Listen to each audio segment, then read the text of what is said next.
allez voir dans cette exposition que vous allez littéralement rencontrer des personnes, pas des victimes, des personnes qui ont eu une vie extraordinaire dans le sens où il leur est arrivé des choses qui n'arrivent pas au commun des mortels, qui en ont fait un élément de leur vie, qui ont reconstruit leur vie ici à Montréal. Et pour nous, au musée, c'est un privilège que de les côtoyer quotidiennement, de pouvoir continuer à compter sur eux même pendant cette pandémie. Et Léon en témoigne ce soir puisqu'il est même là pour vous virtuellement. Donc Léon s'est mis à la maîtrise de Zoom et de tout un tas de choses. Et donc vraiment, on en est très reconnaissant. Et tout ceci, c'est de l'engagement bénévole de la part de nos survivants. Donc on leur en doit, on leur en doit toute une. Alors, je vais te céder la parole, Léon, mais d'abord, je vais juste dire à quel point, enfin, je viens de le souligner, que tu étais incroyable et que tu es donc une des figures de cette exposition. Tu as grandi à Belfort, dans le nord-est de la France, en zone occupée pendant la guerre. Et à l'aube du 12 juillet 1942, tes parents ont été arrêtés à leur domicile. Et malheureusement, tu n'as jamais revu ta maman qui est morte, assassinée à Auschwitz, dans la Pologne occupée. Mais Léon va vous raconter son histoire. Vous allez voir que l'histoire de Léon est aussi faite de bonheur. Donc, je vais te laisser la parole. C'est Esther qui modérera la conversation et ensuite Maëlle vous présentera l'exposition. Je vous souhaite une bonne soirée et je vous remercie d'être là. Merci Audrey de ta présentation. Et effectivement, nous faisons affaire avec une extraordinaire équipe du Musée de l'Holocauste, avec qui je travaille depuis 8 ans, avec mes témoignages. Et entre autres, Esther s'occupe de nous tous, constamment au téléphone, en message. Alors, merci encore, Audrey, de cette introduction. Merci à Maryse, merci à Fanny, merci à tous ces gens-là de la Maison de la Culture de Rivière-des-Prairies. Alors, je vais commencer mon témoignage et si vous avez des questions, ne vous gênez pas, on est là pour vous informer de tout ce qui s'est passé. Alors, on va commencer par une chose très importante, c'est que sans ces deux personnes que je vais vous montrer ici, je ne sais pas si vous les voyez, est-ce que tout le monde voit? On les appelle en France les justes. C'est des personnes qui m'ont protégé des rafles nazies en 1943-1944.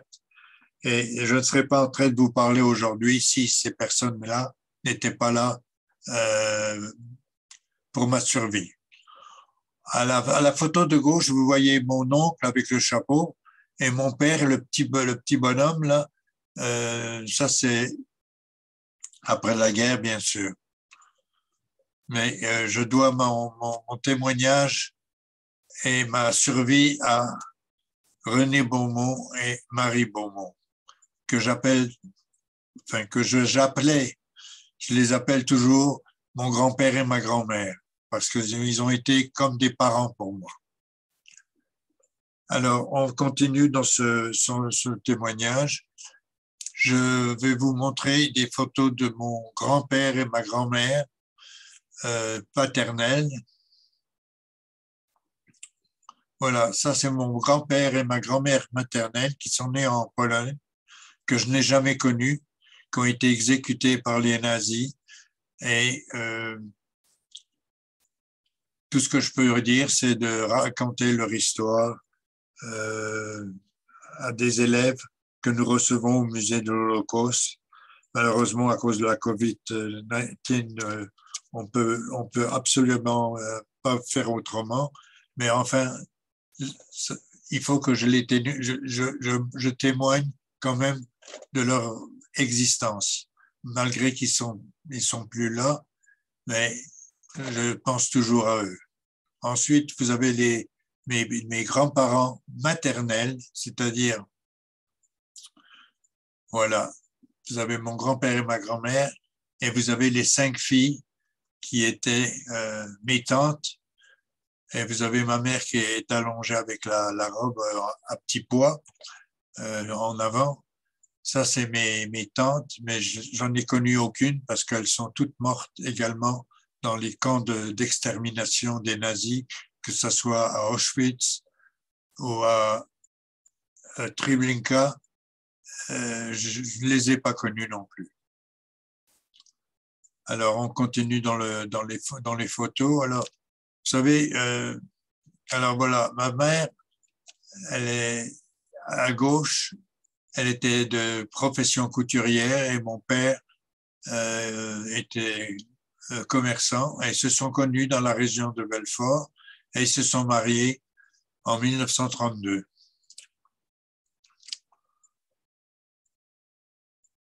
Alors, Belfort, c'est une petite ville qui est à peu près à 40 km de la Suisse et à 30 ou 40 km de l'Allemagne. C'est tout à fait très, très près.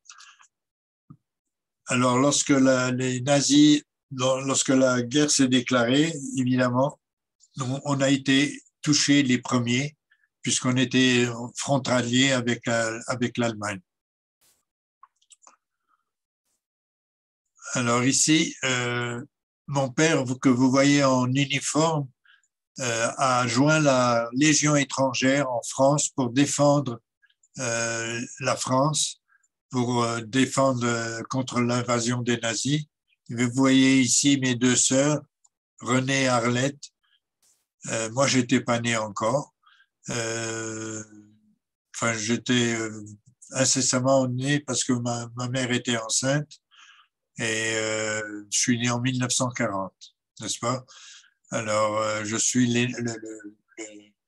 le plus jeune d'une famille de 3 enfants.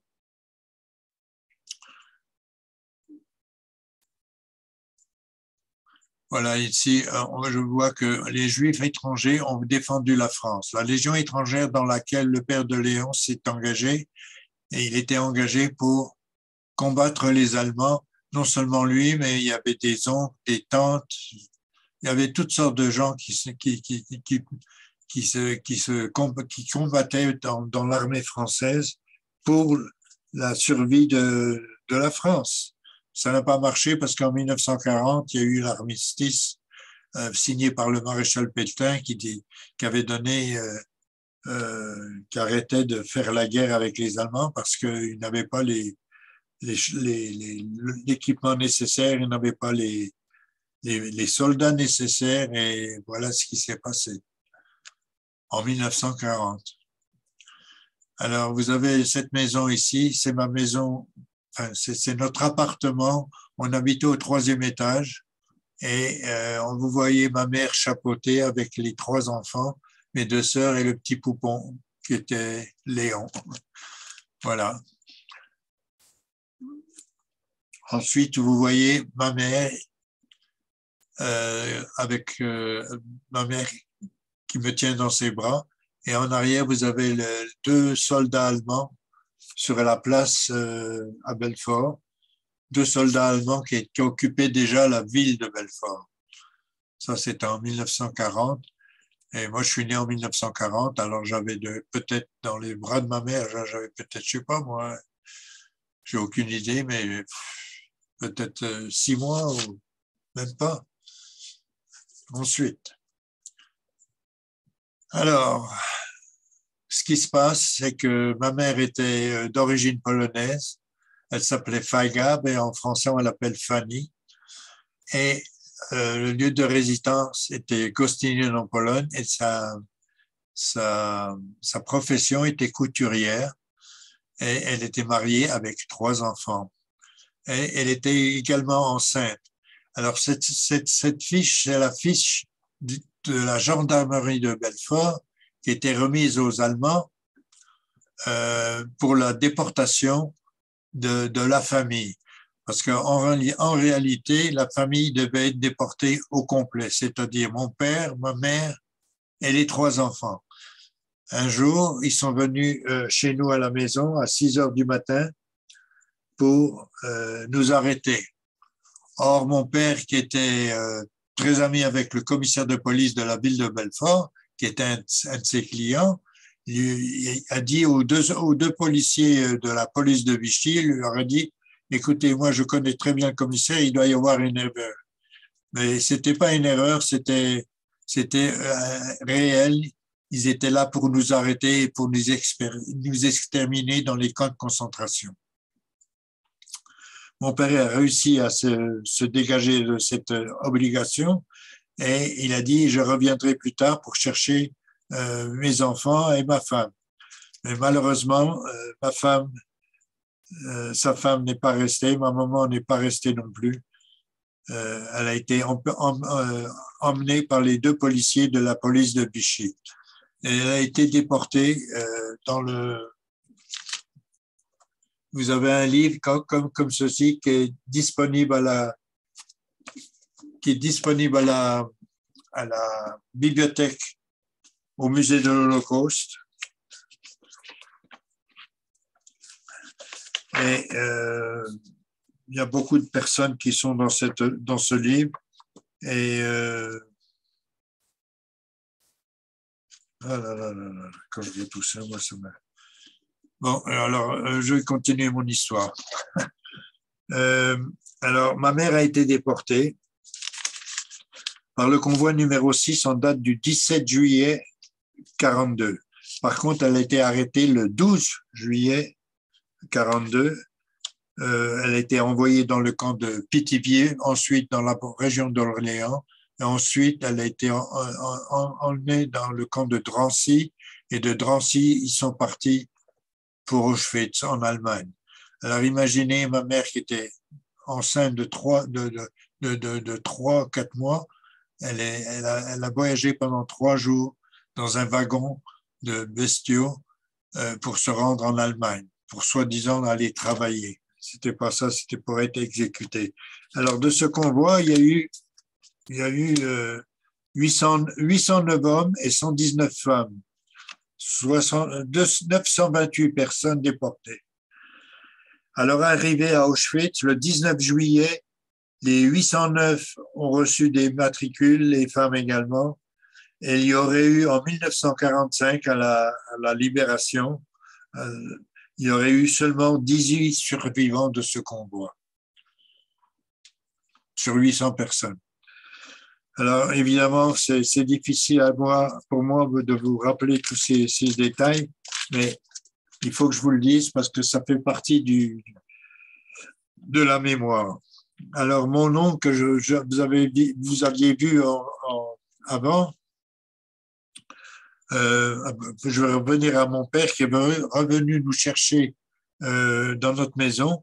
Il nous a ramassés, c'était les voisins qui nous ont gardés. Mon père n'était pas là puisqu'il a été se cacher à la campagne. Et on est restés les 3 enfants sur le plancher, comme on dit. Je ne peux pas vous dire plus, mais ce sont des voisins qui nous ont sauvés, qui nous ont gardés. Et mon père est revenu nous chercher et on a été placés dans des orphelinats. Et dans ces orphelinats, ils ont gardé seulement mes 2 sœurs, car moi j'étais trop bébé, j'avais 2 ans et demi à l'époque, et c'était en 1942. Les orphelinats français n'étaient pas occupés. Alors vous voyez dans ces photos, sur la photo de gauche, on est tout habillé, tout bien, avec mes sœurs. Ma mère est en vie en ce moment, et à droite, on était avec les sœurs à Vic-sur-Cère en 1942, et ils n'étaient pas équipés pour garder les jeunes enfants. C'est pour ça que mon oncle est venu voir ma mère avant la rafle, en lui demandant de venir avec lui dans la zone libre, dans la zone du gouvernement de Vichy, la zone libre qui était la zone de France où soi-disant, on sauvait les enfants et les parents, les familles juives. C'est pas tout à fait le cas, mais c'est comme ça. Pourquoi c'est pas tout à fait le cas? C'est que en 44, le 6 juin 1944, René, mon grand-père, René Beaumont, rentre tard, probablement informé de l'arrivée imminente des SS à Tulle. Parce que la ville où mon oncle est venu me chercher, à Vic-sur-Cère, c'était la ville de Tulle, dans le centre de la France. Et j'ai resté avec lui, avec ses deux fils, et ma tante Jeanne. Et notre voisin immédiat, c'était René Beaumont et Marie.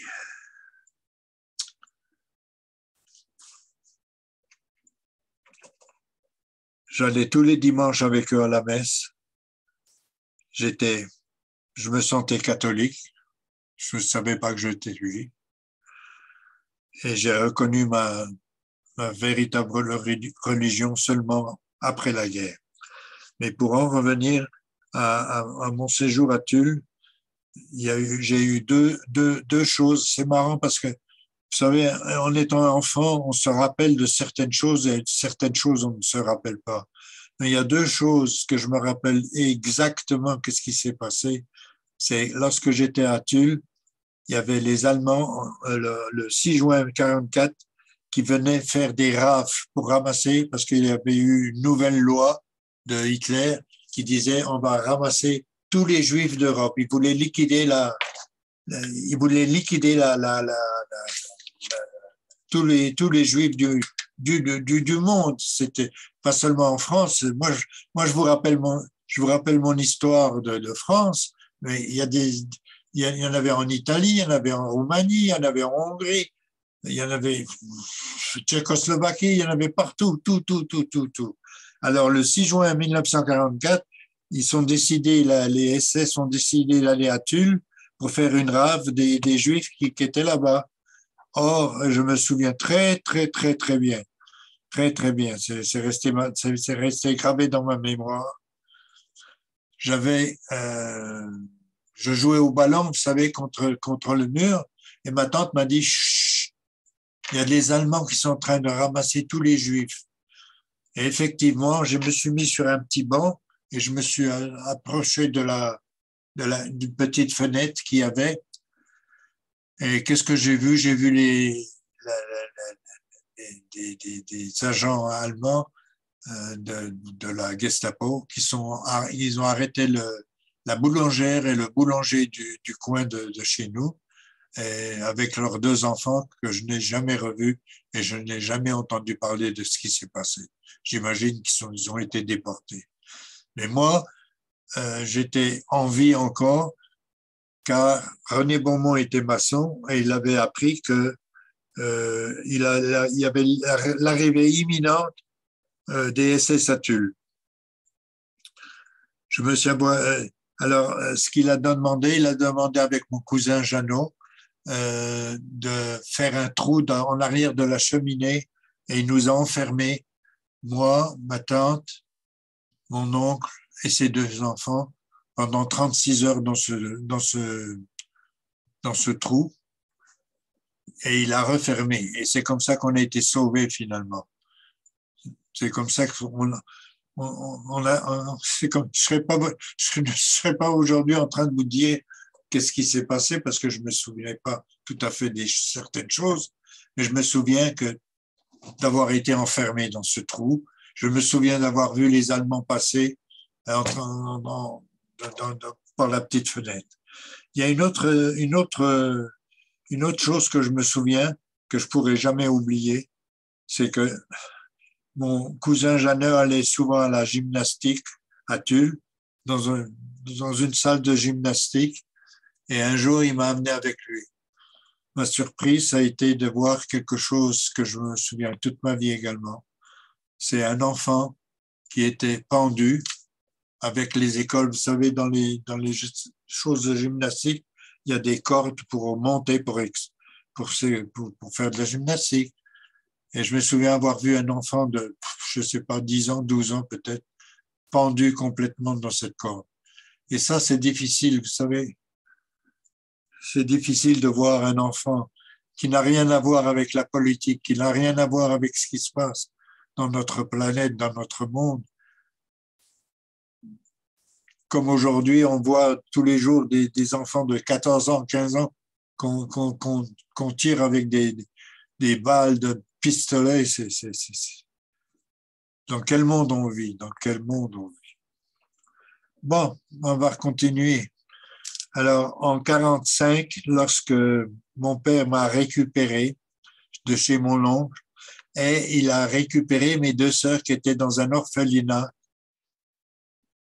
mes sœurs que je n'avais pas vécues que je n'avais pas vues. Je ne savais même pas que j'avais des sœurs.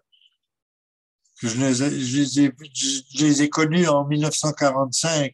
J'avais 5 ans et mon père nous a amenés dans un appartement. Et après ça, mes sœurs sont parties dans un orphelinat qui s'appelait la Colonie scolaire à côté de Paris, que j'ai rejoint plus tard quand j'avais 9 ans, que j'ai rejoint plus tard dans mon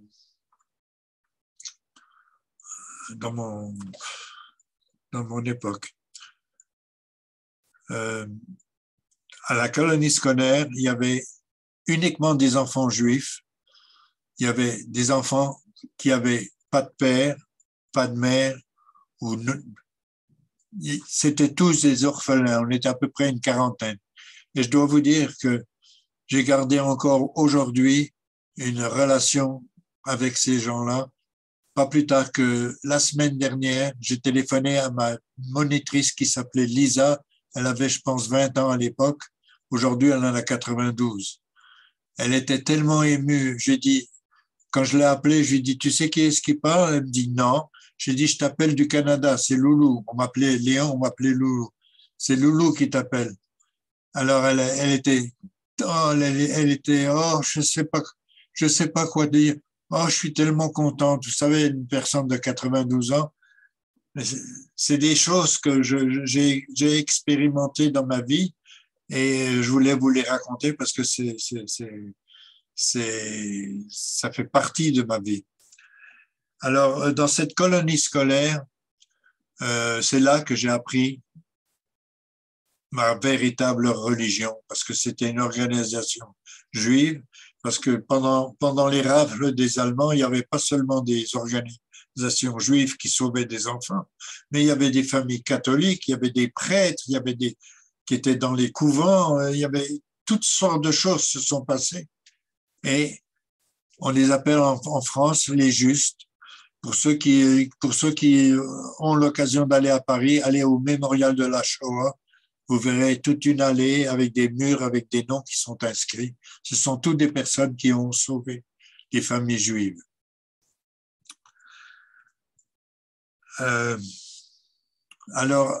Pour continuer à cet orphelinat, c'est là que j'ai appris ma religion juive et c'est là qu'on faisait le Shabbat, qui est le vendredi soir jusqu'au samedi, qui est le jour de repos.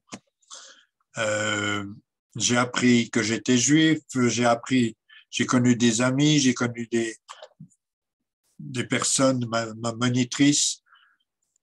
Je vais vous dire, j'ai passé les meilleurs moments de ma jeunesse dans cet orphelinat parce que on avait un grand parc, j'ai profité un petit peu de ma jeunesse à 9 ans.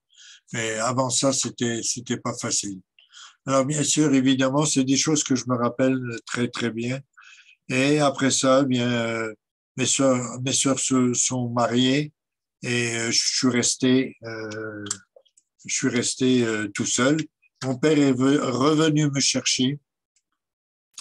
Il m'a ramené à Belfort et j'ai travaillé avec mon père. Il avait un magasin et j'ai travaillé avec mon père là-bas. Et j'ai été appelé pour faire mon service militaire en Algérie. Et pour faire mon service militaire en Algérie, j'ai été envoyé une destination spéciale pour faire mes classes de militaire. J'ai été envoyé à Donaueschingen en Allemagne. Et j'ai passé 4 mois là-bas et je jouais au soccer, pour ceux qui connaissent le soccer, le football européen. J'étais un bon joueur de soccer et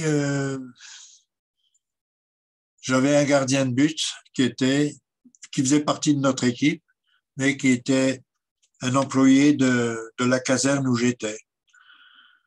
Malheureusement, un jour, on va à la fin d'un match, on est dans les toilettes, pas dans les toilettes, dans les douches, et il est en train de machin, comme ça, de se mosser avec le savon, et en dessous de son bras, qu'est-ce que j'ai vu? J'ai vu SS, un tatouage qui était typique pour la jeunesse hitlérienne, vous savez. Alors j'ai pété les plombs, comme on dit, et je l'ai pris, je l'ai envoyé contre le mur et je lui ai ouvert le crâne en arrière. Enfin, c'est toute une longue histoire. Comme je disais à Fanny et à Maryse avant que je vous fasse ce témoignage, vous savez, je pourrais vous raconter des histoires qui se sont passées pendant des heures, des années. On n'en finirait pas. Mais c'est mon devoir quand même de raconter de ce qui s'est passé après la guerre. Et après la guerre d'Algérie, je suis rentré en France et j'avais une tante qui habitait aux États-Unis, dans le New Jersey, à New York. Et c'était la seule survivante de toute ma famille, de mes tantes. Vous la voyez ici. Elle est morte il y a peut-être 6 mois, à l'âge de 95 ans. J'ai pas pu aller là à son enterrement. J'ai pas pu aller à cause de la Covid. Je pouvais pas aller à son enterrement, alors on l'a fait par Zoom. Mais simplement pour raconter son histoire, elle a écrit un livre également. Elle a toutes ses sœurs, tous ses parents, toute sa famille a été massacrée. Elle avait seulement 14 ans lorsqu'elle était déportée à Auschwitz. C'est une survivante de Auschwitz. Et elle avait 14 ans. Et un jour, elle m'a raconté, ça c'était au mariage d'un de ses petits-fils, elle m'a raconté, quand j'étais à Birkenau, à Auschwitz-Birkenau, il y avait un Allemand, j'étais accroché à côté d'une de mes sœurs pour rester avec elle, parce que j'étais accroché à son bras, et l'Allemand, le soldat allemand m'a séparé de ma sœur. Il l'a amenée et j'ai pleuré. Et il lui a dit à ma tante, il lui a dit, t'en fais pas, ton tour viendra aussi. Tu vois la fumée qu'il y a dans les cheminées là-bas? Ben, ton tour viendra aussi. Alors, tous ces, je m'excuse.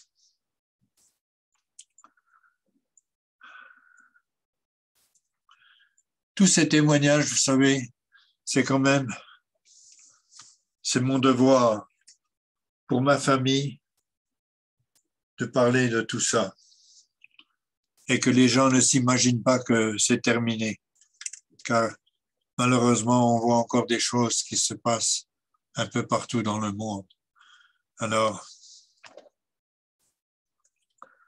ça s'est passé au Rwanda, ça s'est passé en Arménie, ça s'est passé partout, en Syrie, partout. J'ai un cousin en France qui a accueilli il y a à peu près 1 an une famille qui venait de Syrie. Il l'a accueilli, c'était un musulman, et il l'a accueilli chez lui à Lyon, et c'est devenu un garçon très, très prominent dans la communauté de Lyon. Alors, toutes ces choses peuvent arriver, vous savez. On ne sait pas ce qui nous attend. En étant jeune, on ne sait pas, mais je dis à mon témoignage aux enfants lorsque je faisais mes témoignages au musée de l'Holocauste, euh, c'est important que tout le monde sache un peu de ce qui s'est passé. Et je vous parle ici maintenant en Zoom, mais je vous recommande à tout le monde, pour l'instant c'est pas possible, mais aussitôt que ce sera possible, allez visiter le musée de l'Holocauste, allez voir la véritable des 6 millions de Juifs qui ont disparu, ou comment ils ont disparu, ou pourquoi ils ont disparu. Si je retourne dans mes notes, vous avez 440 000 ou 450 000 Juifs hongrois qui ont été déportés en 1944, un an avant la fin de la guerre. Imaginez ces familles avec des enfants, c'est incroyable, incroyable, incroyable. Je pense que je vais pouvoir arrêter mon témoignage parce que je pourrais continuer. J'ai des anecdotes que je pourrais vous raconter, mais ça sert à rien enfin, c'est pas que ça sert à rien, c'est difficile pour moi de vous les raconter, parce que ça revient dans ma mémoire constamment, constamment. Alors, je veux vous souhaiter une bonne chance avec un COVID-19, j'espère qu'il se terminera bientôt. Je sais qu'il y en a parmi vous qui ont souffert de ça et malheureusement, c'est l'époque où on vit. Mais le soleil doit briller pour tout le monde sur cette planète et je vous demande d'aimer vos prochains, d'aimer vos parents, d'aimer vos professeurs, d'aimer vos sœurs et vos... On est tous des êtres humains, qu'on soit catholiques, protestants, musulmans, juifs, arabes, tout ça, ça me passe au-dessus de la tête parce que j'ai connu tous ces gens-là, j'ai connu tout ce monde-là et tout le monde est très, très bon. Merci encore d'avoir écouté mon témoignage. Je vous remercie.